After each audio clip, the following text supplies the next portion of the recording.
Hello everyone, and welcome back to DMG. Recently, we looked at the Dell Wyse Z50S thin client for gaming, and while its GPU was reasonably capable of early 2000s games, unfortunately, the single-core processor really held it back. So, today we're looking at a slightly more powerful, slightly newer Dell thin client. This is the Wyse 5060, and this has a quad-core AMD processor, Radeon 8000 series graphics, and can be obtained for about $20 to $30 with this configuration. So I'm super excited to take a look at this. I feel like it'll be a fantastic budget choice for playing some older games. So let's get right into looking at the ports. So first of all, you have two connections for the integrated Wi-Fi card. It has antennas inside the case, but if you hook these antennas up, you'll get a better signal. Instead of DVI, we have two display ports now, two USB 2, two USB 3, gigabit LAN, 19-volt laptop charger. And on the front, we have a combo mic headphone port, two USB 2, and power button.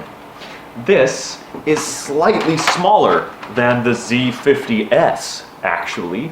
It's a good deal more compact and dense, and I definitely like this. It also looks a bit nicer. It's a little sleeker, and it just looks less plasticky overall. So, before we actually turn it on, I'll take the top off and show you the hardware. This thin client is a tiny bit harder to crack open than the Z50S. There are 3 screws at the back that allow you to slide off this top panel. I went ahead and took out 2 of them to make this video a little easier. Under here, you have another metal plate with 4 screws, 1 on each of the corners, and all of these need to come off before the thin client can be opened. This here is an integrated speaker that acts both as the BIOS buzzer and as, well, just an integrated speaker, as it's hooked up to the line out. It doesn't sound fantastic, but if it's your only audio device, it's definitely a nice feature to have.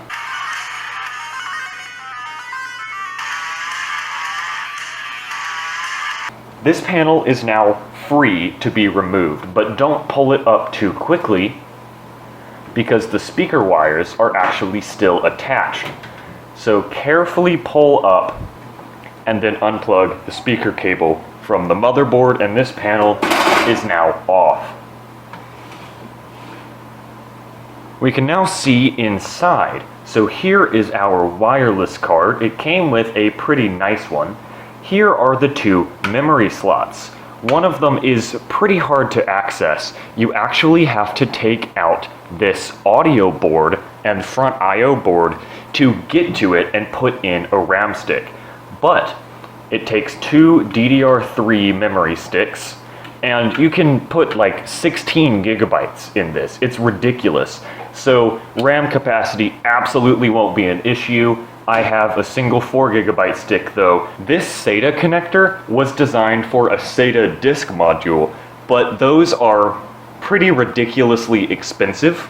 So instead, I just bought a really cheap 120 gigabyte SSD on Amazon, cracked open the case, removed the drive inside, and it fits very snugly. If you want a higher end drive, WD Green and Blue also have small PCBs and will fit snugly in here.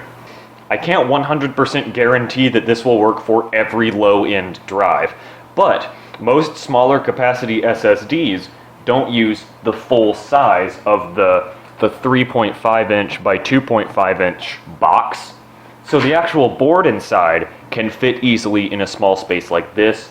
I think this drive was actually a little under $10 and it had good reviews. So it seemed okay for something that I wouldn't really be using too heavily. Oh, and of course, there's our CPU with the integrated graphics right under there. And this does work best in terms of airflow when it's standing straight up, because the heat can just go to the top of this heatsink. So that is how I would recommend using this, but it would still work okay on its side. Let's go ahead and screw this back together and get it powered on. And here we are on the desktop of our little Wyse 5060 thin client. Here we can see we have an AMD GX424CC processor. I ran some performance tests, and to my pleasant surprise, it's right on par with the 3 GHz Core 2 Duo, whether that be the desktop LGA 775 E8400 or the laptop T9900. So it's a very well-performing CPU, considering you're paying like $20 to $30 for the thin client. The graphics are AMD Radeon R5E. It supports DirectX 12 and has 4 ROPs, 8 TMUs, 128 shaders, and is clocked at 800 megahertz. So it's an alright little GPU here. We'll keep this monitoring window up here.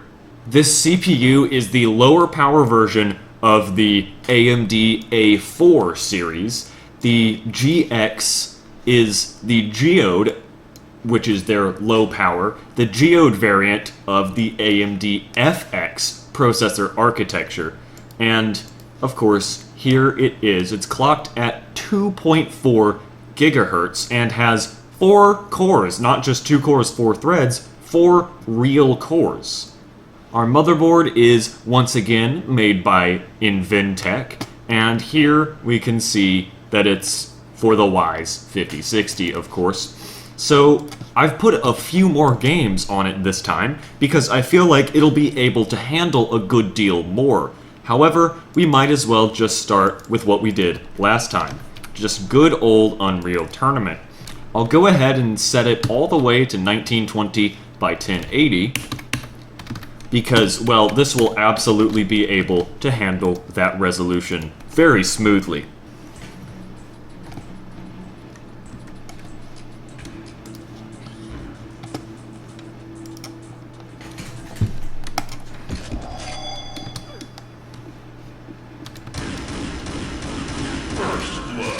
I don't feel like this will be a surprise to anyone, but it is running absolutely perfectly. This is pretty much the best experience you're going to get with Unreal Tournament 99 for $20 to $30, unless you steal a computer and drop $20 while you're walking away.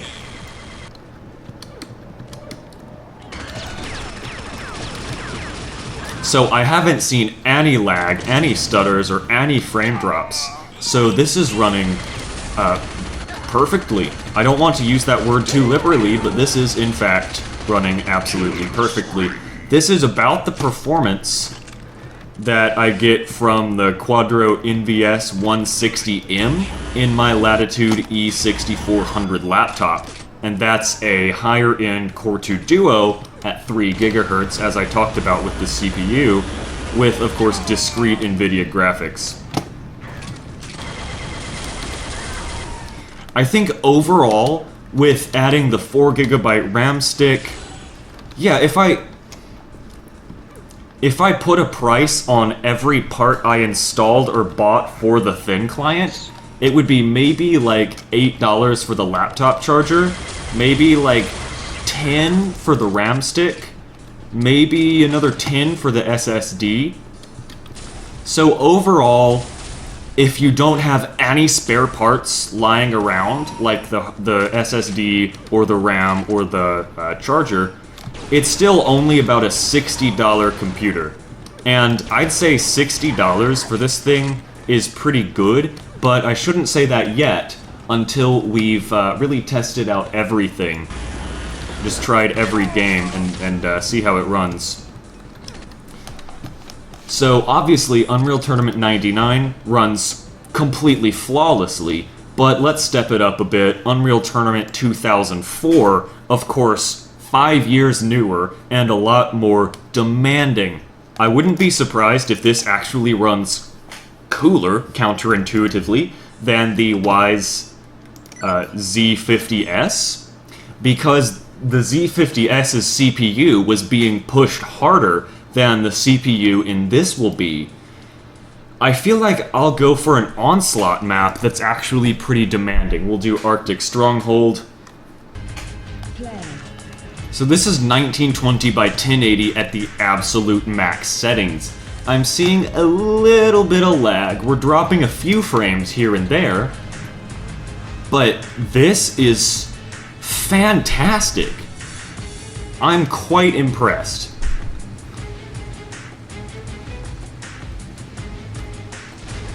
Damn. Plane jump scare. So, I wanted to choose this map because it's typically a bit hard on the CPU in larger maps when you're driving around because it has to load in the new level parts. And that was a bit of an issue with the Wyse Z50S. Loading new parts of the level seemed to be challenging for it. Didn't seem to struggle at all with that explosion. I'd say it's running at a constant high 40s to 60. So that is absolutely fantastic. This is better than I was expecting, honestly. I knew that this would be a better thin client than the Z50S by virtue of bigger number better, but I really was not expecting this much of an improvement. This is quite significant. Yeah, not struggling with explosions or anything. That obviously didn't have a big effect on it, so let's go straight for Ice Tomb. For those who don't know, Ice Tomb, really GPU demanding because every surface is reflective. It's all made out of ice, and all of the ice has dynamic reflections, and okay, the GPU's handling it well, but I mean, it's not perfect. I'm seeing some frame drops, but this GPU is handling this game better than like a 9600 GT or a GeForce 6800 would handle Ice Tomb. It may seem like I'm just pulling these performance figures out of my ass, but I promise, I've played this game enough on different graphics cards to just kind of know what it runs like, and this is not flawless. But again, for like $30, this is pretty damn good.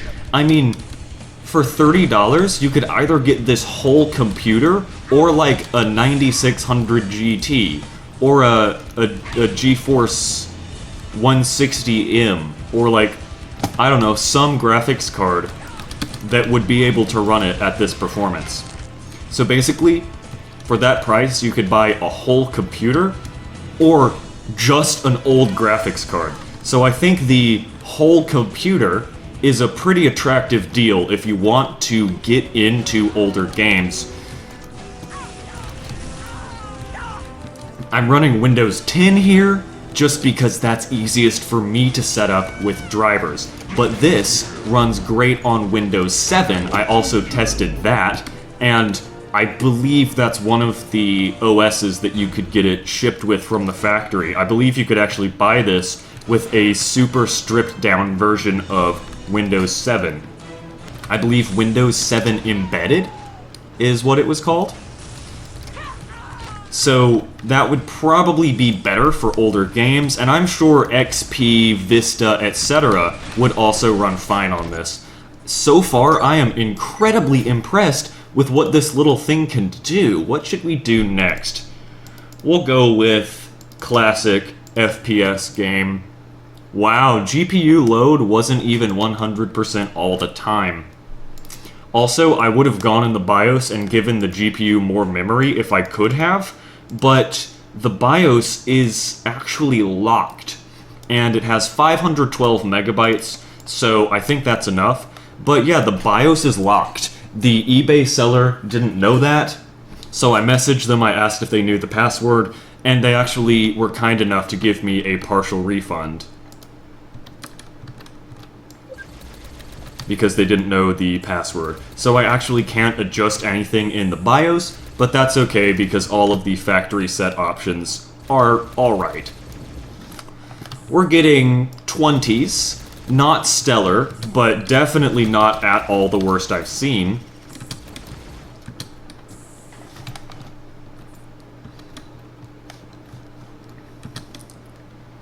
I'll play this for a little longer, and then I'll tab out, check GPU Z, and check Task Manager, and see what is the bottleneck here. I presume it is the GPU. You know what this runs like? This runs a lot like the Radeon R5 240. I wouldn't be very surprised if this is basically the same GPU core as the R5 240. If you don't know, that's a tiny graphics card that you can get for like $10. That's actually pretty good for older games on a budget. It's been a while since I tested the R5 240, but I remember pretty well what it performed like. And it was a lot like this.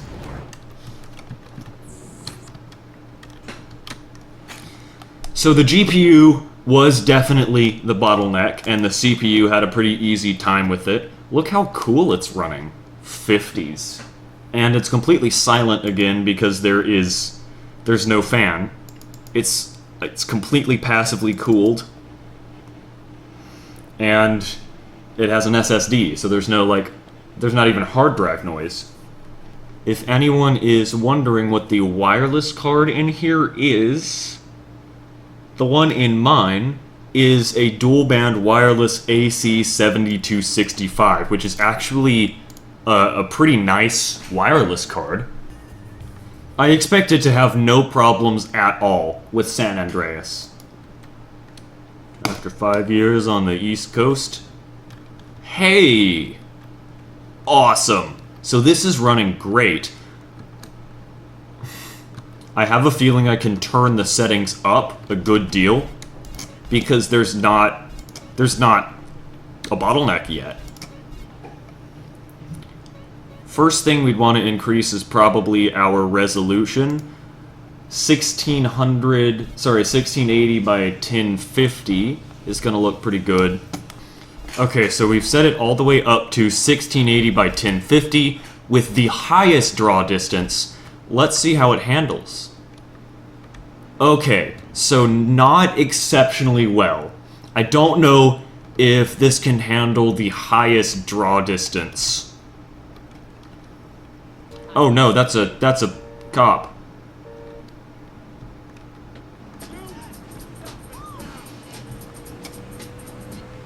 Awesome. Okay, so they just didn't care, I guess. So it's not horrible, but I would recommend not having it on the highest draw distance. Now, if you're just playing it like 1366 by 768, or, 1024 by 768, this would be just fine to have all of the settings turned all the way up. Let's see if I can get people mad at me. I need... Oh, let's see. I could probably get a gun from these guys. I'll cause some havoc and see if the frame rate drops any.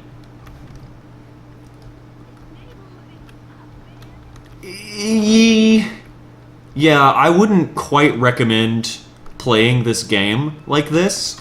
I'm going to turn down the draw distance. Maybe we'll put it more there and have our visual effects at like high. That's a little better.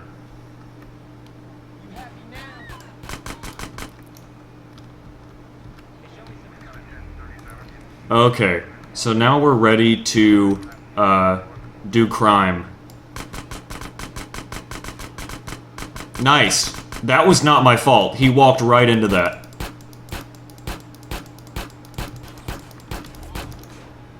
Okay, we'll see how it handles things that go boom. Oh. Saw a good amount of lag from the explodes. I wouldn't quite recommend having it at a higher resolution. It's quite hard to aim like this. Hey! I got killed by an ambulance. So I wouldn't quite recommend having it at a higher resolution, but it's definitely way more playable, and the GPU was the bottleneck. So it's good to see that the CPU is no longer the issue like it was on the Z series thin client. Next, Vice City. Vice City came out before San Andreas, so wouldn't be surprised if this runs significantly better, just like it did on the Z50S. We'll just run it at native 1920 by 1080.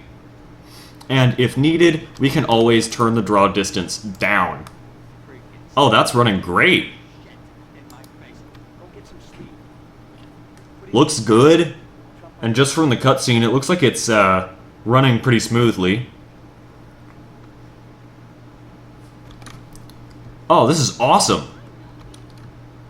Oh, this is fantastic. This is running very, very well.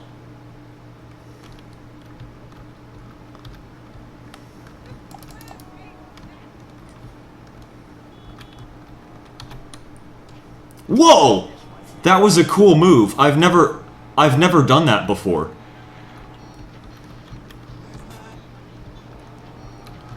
Please arrest me. Okay. Time to cause some havoc and see how it handles. This is definitely a lot better than San Andreas because this is max draw distance, max visual effects quality at the native resolution of 1080p. So if you want to play some Vice City for 20 bucks and you don't have another computer, this is absolutely a good choice of a computer to purchase. Stay away from me.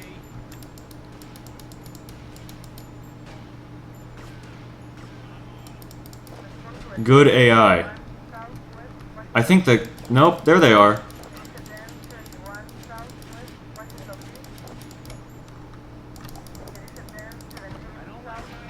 Oh no, I'm very low. I cannot survive this any longer.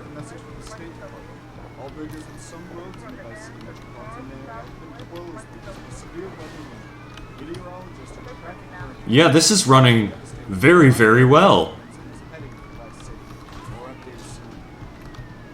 Oh, wanted that. So it's definitely having no issues at all. Bonk.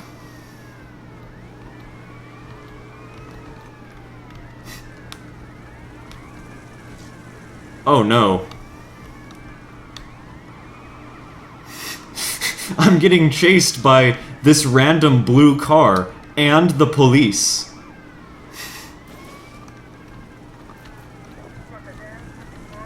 Oh, that was a bad choice, wasn't it?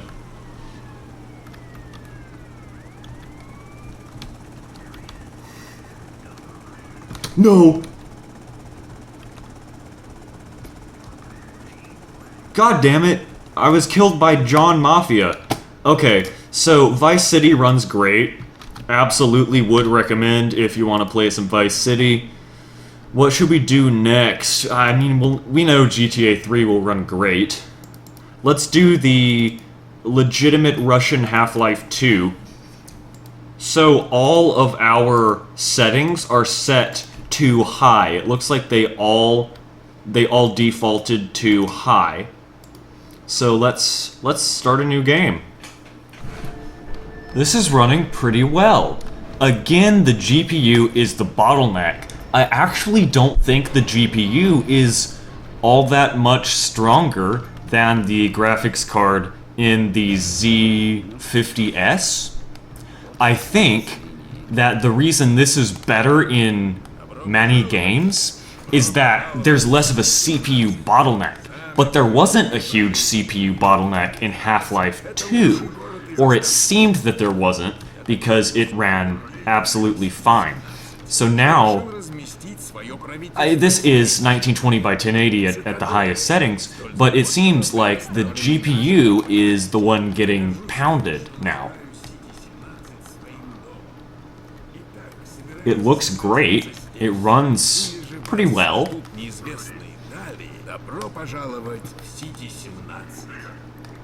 Yeah, it's running decently. I would definitely say that this is playable. You might not want to run it all the way up at 1920 by 1080, and if you do, maybe turn down the settings a little, because, you know, Half-Life 2 does look pretty damn good. But I would absolutely say that it runs well. We've only got 2 more. We're gonna do... Okay, never mind. We're gonna do Blur then, if Need for Speed Underground 2 won't work.